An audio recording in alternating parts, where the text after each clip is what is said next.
네, 안녕하세요. 목카키만입니다. 요즘 우리나라 기사들 보면 테슬라 바로 망할 것 같은 분위기죠? 뭐 여러 가지 기사들이 있어요. 테슬라를 불태웠다, 뭐 테러 노출된 테슬라, 뭐 밴쿠버 국제오토쇼 부스에서 강제 철수. 밴쿠버 오토쇼에 테슬라가 나간 적이 있나? 처음 나간 것 같은데 아무튼 뭐 철수라고 하고요. 분식회계 의혹도 있습니다. 이건 또 뭐야? 갑자기 의혹이야? 독일에서는 근로조건을 개선하라는 요구가 터져나왔다고 하고요. 그리고 독일 금속노조에서는 3천여 명이 더 나은 휴식, 더 나은 인력 배치를 보장하고 관리자의 괴롭힘을 줄여달라 이렇게 탄원서에 서명했다고 하죠. 이거 무슨 내용인지 아시죠? 지난번에 말씀드렸지만 독일이 최근 병가로 60일 정도를 임의로 쉬어버린다. 요거 얘기잖아요. 이런 상태에서 그거 하지 말라라는 것이 관리자의 괴롭힘이다. 그래서 탄원서에 서명을 했다라는 거고요. 와, 독일 진짜 괜찮다 이래도 되나? 정작 웃긴 점은 테슬라 독일은 노조가 없는데 자기 노조에서 하는 얘기가 아니라 독일의 금속노조에서 테슬라의 노조 왜 없어? 라면서 그거에 대해서 탄원서를 썼다는 얘기죠. 아니 남의 회사에다가 그렇게 너네 노조 잘하시면 되죠. 왜 테슬라한테 그렇게 난리죠? 아무튼 지금 독일에서는 이런 식의 요구가 터져나왔다고 하고요. 난리법석을 떨면서 주가는 연초 대비 37% 하락했다. 이렇게 얘기를 합니다. 와, 이런 얘기들 전체를 모아보면 이게 무슨 얘기입니까? 전체적으로 일론 머스크 그리고 테슬라 경영진들이 부도덕하다. 이거 문제가 많다. 이런 얘기를 하잖아요. 뭐 여러 가지 얘기 있지만 그 중에서 오늘 살펴볼 것은 테슬라 내부자들이 주식을 다 팔아치웠다. 고점에서 다 팔아치워서 여기서 다 현금 만들고 야 테슬라 망할 거니까 내부자들이 내부 거래 정보를 갖고서 주식을 매도한 다음에 런뛰셨다. 이렇게 얘기를 하는 것이 우리나라뿐 아니고 미국의 언론에서도 계속 나오고 있습니다. 그럼 이게 정말 그런 건지 조금만 살펴보도록 하겠습니다. 우리나라 기사도 보면 제목이 이런 식입니다. 머스크 테슬라 주식 팔지 말라 정작 이 사진 임원들은 대규모 매도. 이게 팩트냐 아니냐? 팩트긴 해요. 팩트 이거 맞지. 맞는데 내용을 보면 이렇습니다. 머스크 CEO가 20일 테슬라 전 직원이 참석한 전체 회의에서 테슬라 주식을 계속 보유하라 이렇게 말했는데 근데 이 발언과 달리 최근 3개월간 테슬라 이 사진 경영진은 수백만 달러 규모의 주식을 잇따라 매도했다 이렇게 밝히고 있습니다. 그러면 내부자가 주식을 대거 매도했다고 하는데 누가 얼마나 판 건가 한번 봐야 되겠죠. 지금 내부자라고 해도 4명 정도가 판 겁니다. 첫째, 킴벌 머스크, 일론 머스크의 동생이죠. 그리고 테슬라의 임원이기도 하고 둘째, 제임스 머독입니다. 그 유명한 미디어 거물 루퍼트 머독 아시죠? 루퍼트 머독의 둘째 아들입니다. 21세기 폭스 CEO기도 했고 뉴스 회사를 운영하는데 약간 스캔들이 있어서 가문에서 조금 내놓은 자식처럼 된 그런 사람이기도 하죠. 어쨌든 2017년인가 테슬라에서 데려온 사람인데 그때만 해도 이 사람을 데려오는 이유가 있었습니다. 일론 머스크가 뭔가 자꾸 독단적인 결정을 내려. 그러니까 주주 입장에서 계속 그런 얘기를 했습니다. 일론 머스크 대신에 CEO에 누구 딴 사람을 앉혀. 아니면 일론 머스크가 이상한 결정을 하지 않게 너에 대항할 수 있는 사람을 회사에 하나 데리고 와 라고 계속 주장을 했어요. 그래서 일론 머스크가 그때 데려온 사람이 바로 제임스 머독입니다. 굉장히 유명한 걸로 유명한 사람. 21세기 폭스사 사장이었다는 거, 아버지한테 물려받은 거 말고는 뭐 특별하게 테슬라에서도 뭐 하는지 잘 모르겠는 사람. 셋째, 바이바브 타네자 CFO입니다. C레벨에서 파이낸셜을 담당하는 사람이 주식을 팔았으면 이건 진짜 큰일이다 싶기도 하죠. 그리고 넷째, 로빈 댄 홈입니다. 사실상 테슬라를 운영하는 사람이고 테슬라의 CEO가 지금 일론 머스크로 돼 있지만 사실은 의장은 로빈 댄 홈입니다. 실제로 의사결정권자예요. 그래서 지금 이 내부자 중에 4명이 주식을 팔았다. 요거는 진짜 심각한 거 아니냐라는 겁니다. 게다가 금액도 지금 말씀드렸다시피 1억 1,800만 달러 우리 돈으로 1,500억을 넘게 팔았다는 거예요. 대박이죠. 야, 이건 진짜 엄청난 일이지 않나? 가장 많이 판 건 킴벌 머스크인데요. 얼마 팔았냐면 주식을 무려 74,000주 2,600만 달러치를 팔았습니다. 2,600만 달러면 얼마야 이게? 351억 원을 팔았구만. 테슬라가 암울하니까 앞으로 망할 것 같으니까 이거 팔고 넌 뛰는 거구만 하고 생각한다면 맞습니까? 킴벌 머스크가 주식을 74,000주 팔았을 때 얼마 남았습니까? 153만 7천주가 남았습니다. 150만 주가 남아있어요. 그러니까 자기가 가진 주식 중에 4.8% 팔았습니다. 많다면 많은 건데 95.2%는 여전히 갖고 있다는가? 진짜 런 뛸 거였으면 10%는 팔지 않을까? 95%를 그대로 들고 있진 않을 것 같은데? 일론 머스크가 지금 여러 가지 비즈니스를 동시에 하고 있잖아요. 그것과 마찬가지로 동생 킴벌 머스크도 여러 가지 회사들을 같이 합니다. 더 키친 레스토랑 그룹, 스퀘어 루트 뭐 이런 회사들을 하고 있어요. 세금이라든지 기타 등등 기존에도 많은 주식을 팔았던 걸로 알려져 있습니다. 팔기도 하고 옵션 행사를 해서 또 주식을 늘리기도 하고. 옵션이라는 거 뭔지 아시죠? 옵션이라는 건 뭐냐면 주식을 얼마에 살 수 있는 권한을 미리 받고 있는 겁니다. 어떤 상황에서 주식을 얼마에 살 수 있는 그 옵션을 정해 놓으면 그 금액에 살 수 있는 거예요. 주식이 아무리 올라가도 그 금액에 살 수 있으니까 주식을 계속 모으는 게 아니라 옵션을 받아서 행사하고 옵션을 받아서 행사하고 하는 겁니다. 그래야 돈을 버는 거죠. 그래서 4.8%라는 게 그렇게 큰 금액은 아니긴 하다. 그렇게 보는 사람들도 있는 것 같고요. 그리고 제임스 머독 같은 경우는 주식의 25%나 팔았습니다. 제임스 머독은 도대체 왜 팔았나? 이유가 있습니다. 제임스 머독은 옵션의 행사 기간이 2025년 말까지예요.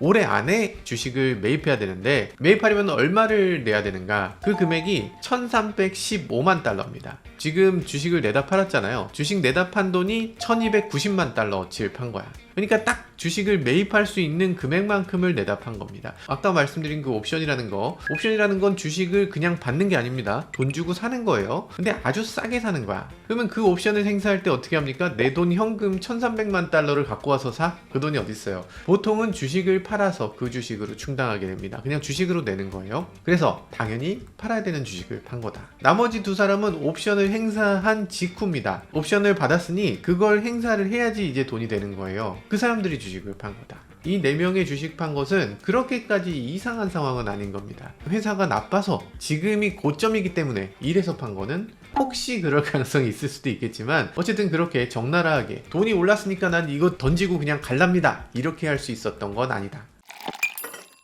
CB5-1 플랜, 요거 어서 많이 보셨을 거예요. 미국 주식 하시는 분들은 10B5-1 이렇게 얘기 많이 할 겁니다. 요거에 의해서 주식을 샀어, 요거에 의해서 주식을 팔았어, 뭐 이런 얘기 많이 들어보셨을 텐데, 이게 뭐냐면 만약에 예를 들어서 테슬라 임원이 주가 떨어질 것 같네, 지금이 고점 맞구만 이러면서 주식을 갑자기 꽉 내다 팔면 다른 주주들 뭐가 되는 거야? 주주들을 보호해야죠. 그러니까 그걸 막기 위해서 대주주나 그에 준하는 이런 고위 임원들이 주식을 마구 사고 팔진 못하게 돼 있어요. 이걸 미국에선 Material Non-Public Information이라고 해서 MNPI라고 하는데, 이걸 우리나라에선 내부자 정보라고 하죠. 그것에 준해서 뭔가 행동을 하면 그거는 미국 SEC로부터 처벌을 받게 됩니다. 이거는 형사 처벌을 받는 문제예요. 내부자 정보를 얻어서 그걸 가지고 뭔가 거래를 할 수는 없어. 그래서 그걸 할 수 없도록 미리 플랜을 정하는 겁니다. 사전 예약을 하는 거예요. 어떤 식으로 하냐면 뭐 예를 들어서 나는 매달 1일마다 주식을 뭐 5,000주를 그때 시장가로 던지겠다, 이런 식으로 미리미리 정해놓는 겁니다. 물론 뭐 시장가가 얼마 이상인 경우에만 팔겠다, 뭐 이런 식으로 약간 프로그램 매수하듯이 그런 식으로 정해놓는 건데, 근데 문제는 요게 내가 정보를 알기 전에 해야 돼. 내가 그 회사의 정보를 알기 전에 해야 되니까 최소한 3개월 이전에는 정해야 됩니다. 만약에 내가 한 달 전에 아니면 뭐 다음 주에 뭐가 있어, 뭘 딱 알았어, 와 이거 큰일 나겠네 하고 그때 액션을 할 수 없는 겁니다. 미리 정해야 돼.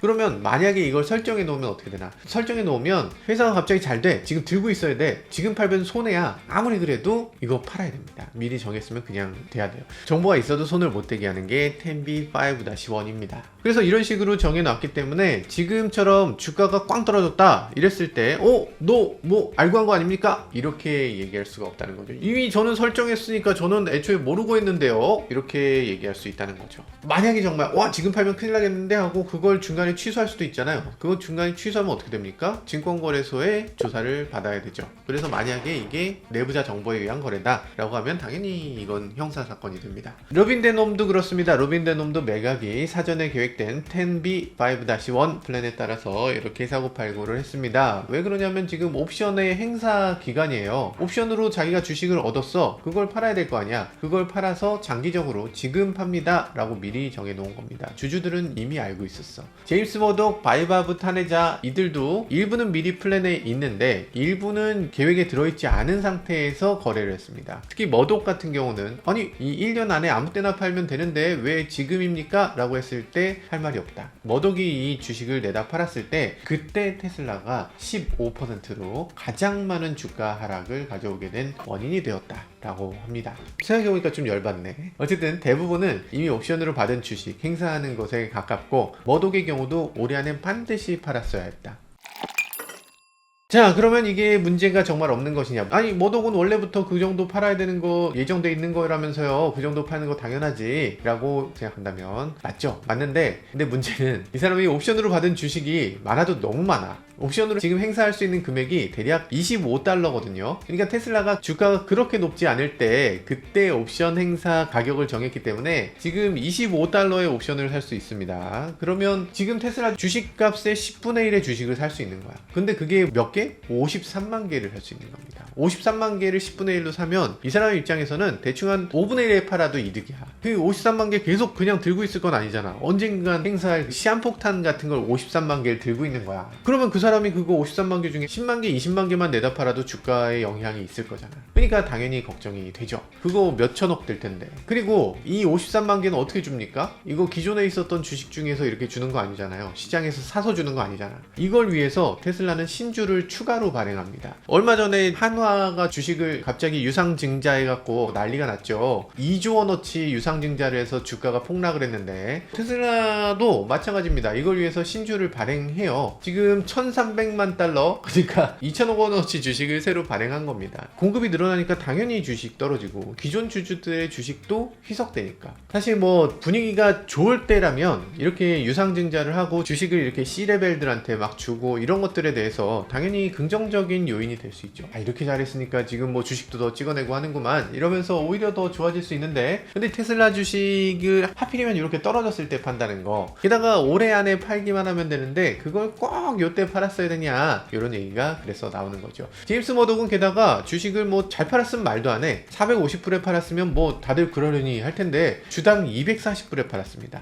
그러니까 좀 하락돼 있는 상태. 본인도 아마 요때가 요때일지 몰랐겠지. 그러니까 어쩔 수 없기는 할 텐데 그래도 주당 240불에 판 건 너무 아쉽다. 본인 입장에선 뭐 옵션 행사하면 어차피 돈 버는 거니까 뭐 상관없다 싶었을 텐데 어쨌든 좀 아깝다 생각이 좀 있었다면 조금씩 나눠서 팔았으면 어땠을까? 아니, 주가 하락을 한 번에 빡 맞고 빨리 딱 올리는 게 오히려 더 낫다고 생각했을까? 뭐 어떤 이유인지 모르겠지만 아무튼 시장에 큰 충격을 주었다 라는 생각이 들어요. 어쨌든 그럼에도 테슬라의 미래를 어둡게 보았기 때문에 주식을 판 건 아니었다. 옵션 행사를 위한 돈을 마련하기 위해서 주식을 판 거지 그 이상의 확대 해석을 한 이유는 없어 보인다 라는 생각이 들고요. 그럼에도 열받는 건 열받는 거죠. 아니, 왜 팔아? 좀 있으면 450불 다시 가지 않겠습니까? 그때 팔지. 지금 테슬라 모델 Y 어떤 상황입니까? 모델 Y가 시장에 없잖아요. 우리나라 시장에도 지금 안 나왔잖아요. 지금 테슬라 평택항에 막 왔습니다. 이제 곧 팔 거예요. 아마 다음 주 정도면 시승을 하겠죠? 다음 주에 시승을 하고 그 다음 달 아마도 4월부터는 팔게 되지 않을까. 늦어도 5월에는 팔기 시작할 것 같은데, 그래서 6월 달에 Q2에는 테슬라 판매량이 확 증가할 텐데 그때 팔지. 에이.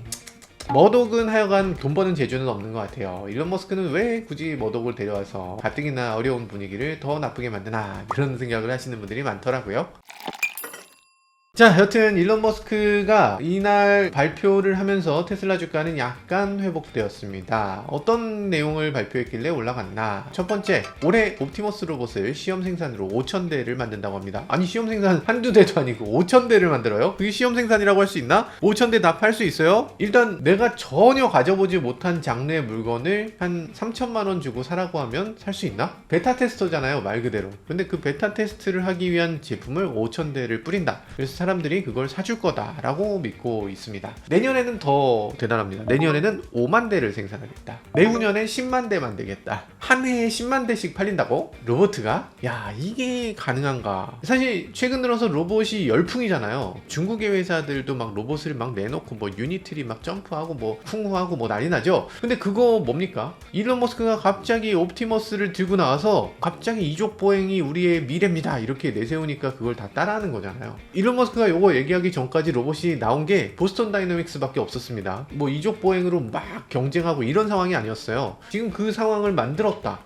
이게 뭔가. 일론 머스크는 이게 엄청난 시장이 된다고 주장합니다. 역사상 나온 모든 물건 중에 가장 큰 제품이 될 것이다. 2위 하는 제품하고도 10배 이상 차이 난다. 이렇게 얘기를 합니다. 역사상 나온 모든 물건 중에 가장 큰, 그러니까 아마 이건 시장 가치를 말하는 거겠죠? 금액적으로 가장 크고 가장 많은 사람들이 사는 거, 그런 가장 대중적인 물건이라고 하면 지금까지 1등은 아마 스마트폰이지 않을까? 아니면 자동차? 이 중에 뭘지 잘 모르겠지만 아무튼 스마트폰이나 자동차에 비해서 로봇이 로봇이 10배는 더 큰 시장을 만든다 라는 건데, 에이 뭐 또 뻥치네 라는 생각이 들긴 하지만, 만약에 정말로 로봇이 한 2천만원 3천만원 요 정도에 우리랑 똑같이 다닌다? 내가 하는 일을 나 대신 할 수 있다? 길에 보이는 사람들 하고 있는 일들을 보면 어떤 분들은 길에서 청소하잖아요. 어떤 분들은 길에서 자동차 들어가는데 그 앞에서 교통 수신호하기도 하고, 사람하고 똑같은 이족보행이고 사람하고 똑같은 동작을 하기 때문에 사람들이 기존까지 쓰고 있는 모든 동작들을 대신할 수 있다라는 얘기를 하는 거예요. 그러니까 기존 로봇들은 로봇이지만 사람을 대체할 수는 없었는데, 이젠 사람이 쓰는 도구를 그대로 써서 뭐 버튼을 누르고 물건을 짚고 물건을 넣고 청소를 하고 요리도 하고 애기도 보고 뭐 이런 것들을 사람하고 똑같이 할 수 있다라는 건데, 말이 되는 것 같기도 해. 자동차 운전도 그렇죠. 만약에 내가 술 먹고 나서 대리운전을 시킨다, 그러면 대리운전 기사가 오는 게 아니고 로봇가 와서 내 차에 딱 탄다. 그래서 대신 운전해주고 간다. 이것도 뭐 말이 되는 것 같기도 합니다. 보스턴 다이내믹스는 이런 것도 보여줬네요. 요거는 카메라맨을 대신해서 로봇이 대신 찍어줘요. 이거 되면 대박이죠. PD 한 명이 없어도 돼. 편집하는 PD님 혹시 떨고 계신가요? 우리 그럴 걱정은 없는데, 어쨌든 수상하네. 살짝 될 것 같기도 하고, 아예 이 자리에 제가 아니고 옵티머스가 앉아서 이렇게 뭐라고 얘기할 수도 있겠죠. 김한용 편집장이 지금 해외 출장 중이어서 제가 대신하고 있습니다. 이렇게 할 수 있겠죠. 일단 거리에 로봇들이 걸어 다닐 거예요. 보행자들 사이로 막 걸어 다니는 그런 상황이 곧 벌어질 텐데, 요거는 정말 다른 세상이긴 하겠다. 기존까지 있었던 어떤 물건에서도 없었던 그런 새로운 가치를 주는 물건이 될 것이다. 그 말이 어느 정도 맞는 얘기일 것 같기도 합니다. 자, 그런 얘기를 했고요. 그리고 테슬라가 내년에 1000만 대를 돌파한다, 이렇게 얘기를 했습니다. 1000만 대? 잠깐만, 테슬라가 지금 178만 대를 팔고 있거든요, 연간. 갑자기 어떻게 1000만 대가 돼? 라고 할 수도 있는데, 이거 누적입니다. 누적으로. 그러니까 지금 몇 대냐면 725만 대를 팔았으니까 올해와 내년을 합치면 1000만 대 돌파되죠. 어쨌든 자동차 회사가 1000만 대를 도로를 깔고 있다면 요거는 엄청난 일이긴 하죠. 테슬라의 터닝 포인트랄까? 이제 자동차 회사로서 제대로 안정적으로 자리를 잡는다라는 얘기로 아마 느껴지기도 합니다. 연간 200만 대는 이제 돌파할 걸로 예상돼요. 그리고 자동차의 개념도 바꾼다는 얘기를 합니다. 자동차는 보통은 하루에 뭐 1시간 반, 2시간 쓰는데, 그걸 자율주행으로 하면 하루에 24시간 운행해서 돈을 벌어오는 경우도 있게 된다라는 겁니다. 일단 그 전까지는 이런 종류의 비즈니스는 없었다는 거예요. 어떤 물건이든 그 물건이 태어났을 때 그 물건의 가치가 정해지는 거고, 그게 갑자기 소프트웨어로 가치가 1.5배가 되거나 2배가 되거나 이런 경우는 거의 없다는 거죠. 특히 스마트폰도 이게 업그레이드 된다고 하지만 스마트폰의 기본적인 기능에서 한 많아야 2배 업그레이드 될까? 그런데 테슬라는 자동차가 기껏 그거 1시간 반 2시간밖에 못 쓰는 거 10시간 쓰게 하면 그러면 500% 사용량이 증가하는 거 아니냐,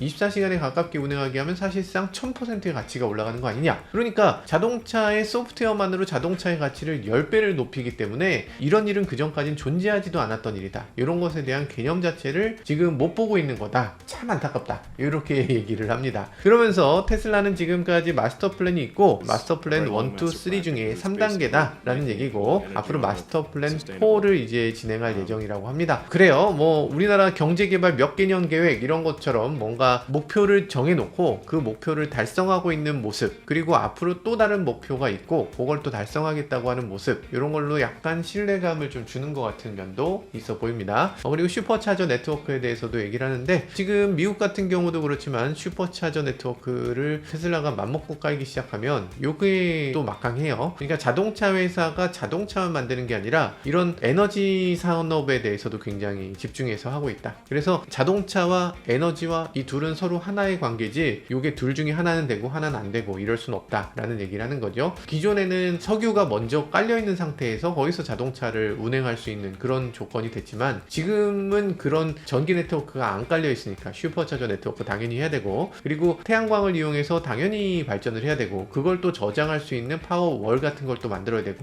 충전 제품도 엄청 많아져서 그런 것들에 대해서도 상당히 큰 시장으로서 발전하고 있다는 얘기를 하고 있습니다. 자, 어쨌든 이런 얘기들은 사실 처음 한 건 아니죠. 일론 머스크가 뭐 그동안 해왔던 얘기의 재탕 같은 겁니다. 그럼에도 불구하고 주가는 이틀 동안 10% 정도 회복했습니다. 겁니다. 물론 떨어진 폭이 크기 때문에 이 정도라면은 아직 간의 기별도 안 간다는 분들 많겠지만 220불대에 살 걸 그랬네? 라는 생각이 들기도 합니다. 어쨌든 일론 머스크가 요즘 들어서 온라인에서 온갖 것들을 보여주잖아요. 그러면서 그것 때문에 막 인터넷에서 뭐 수많은 사람들, 언론들이 막 일론 머스크 때리기에 여념이 없는데 그런 것들을 보면서 와 일론 머스크 너 뭐 그분이야, 너 때문에 지금 주가가 떨어진다, 일론 머스크 빨리 사퇴해라 뭐 등등등 이런 얘기들도 있는데, 그러면서도 일론 머스크가 지금 테슬라에 신경을 좀 쓰고 있네, 이런 메시지 하나로 이렇게 10%나 회복이 될 수 있다는 거죠. 그러니까 새로운 거 없이 그냥 말발로 10%를 올렸다, 이렇게 보여집니다. 하여간 대단해요. 대단합니다.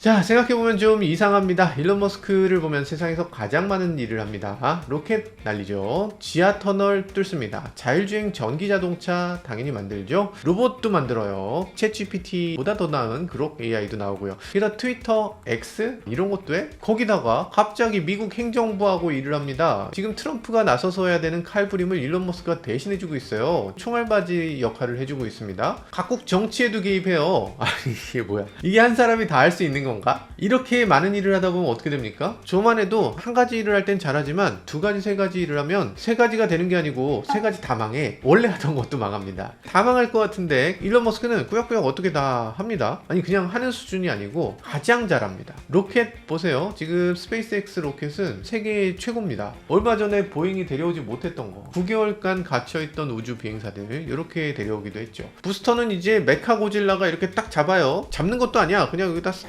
이렇게 착륙을 시켜요. 이게 어떻게 되는 거지? 테슬라 전기차도 그렇지만 FSD를 보면 지금 세계 최고 수준이죠. 자율주행이 넘사벽입니다. 중국이 자율주행 잘한다고 하지만 중국에서도 FSD를 처음 경험해 보시고 깜짝 놀랐죠. 그록 같은 경우는 지금 이렇습니다. 그록이라는 이름은 저는 그렇게 뭐 마음에 들지 않지만 어쨌든 그록은 속도가 이래요. 결과도 이렇습니다. 챗GPT는 속도가 이렇고 결과는 이래요. 챗GPT가 그렇게까지 잘 나가는 기업인데 그록이 바로 따라잡았어? 이거 어떻게 하는 거야? 그록은 학습에 X를 가져다 쓴다고 합니다. X에서 사람들이 주고받는 내용들을 다 갖고 있어요. 그러다 보니까 좀 더 빠르게 학습할 수 있는 데이터가 있다. X를 살 때 이런 것도 염두에 둔 거였나? 물론 챗GPT가 더 아기자기하고 인기도 더 높지만 현재까지는 그렇지만 성능에서는 그록이 이미 더 앞서고 있죠. 일론 머스크가 하고 있는 거 지금 몇 가지입니까? 이렇게 많은 걸 하고 이걸 다 잘할 수 있다는 거. 그러면서 애도 지금 11명째 나왔다고? 이게 어떻게 되는 겁니까? 사실은 저도 일론 머스크가 하는 행동에 좀 반신반의합니다. 특히 일론 머스크가 최근에 트럼프하고 얼굴을 같이 더 맞대고 더 많이 TV에 얼굴을 비출수록 테슬라에는 악재다 라는 생각이 들기도 합니다. 그럴 수밖에 없습니다. 왜냐면 만약에 일론 머스크가 트럼프랑 정말 가까워, 그래서 테슬라에 유리한 정책을 만들어, 그래서 테슬라 주가가 막 올라가, 이렇게 되면 그거야말로 이해상충 관계가 되잖아요. 그래서 그건 사실상 불법의 여지도 생기게 됩니다. 테슬라 주가가 지금 계속 올라가게 되면 사람들이 일론 머스크가 정부 일을 하는 걸 놔두질 않을 거예요. 당연히 그걸 못하게 할 겁니다. 테슬라 주가가 낮게 유지되는 게 일론 머스크가 정부 일을 계속할 수 있도록 도움을 주는 상황이다 보니까 지금 주가를 높이지 못하는 상황이라고도 할 수 있을 겁니다. 어쨌든 이런 상황이다 보니까 많은 사람들이 일론 머스크가 다시 테슬라로 돌아오고 정부 일을 좀 그만했으면 좋겠다라고 얘기를 하는 것 같고요. 그러면서 어떤 사람들은 얘기를 합니다. 일론 머스크 너 때문에 내 테슬라 주가가 폭락했어. 일론 머스크 빨리 내려와. 이렇게 일론 머스크를 덮어놓고 비난하는 경우도 있는데, 그것보다는 어떤 부분을 비난하고 어떤 부분은 잘하고 있는 것인지 공과 과를 나눠서 생각해보면 어떨까 싶은 생각도 듭니다. 일론 머스크는 그냥 뭐 하찮은 댓글로 마구 끌어내리기는 너무나 놀라운 일들을 해내는 인간이니까요. 지금까지 저는 모카 김한용이었습니다. 감사합니다.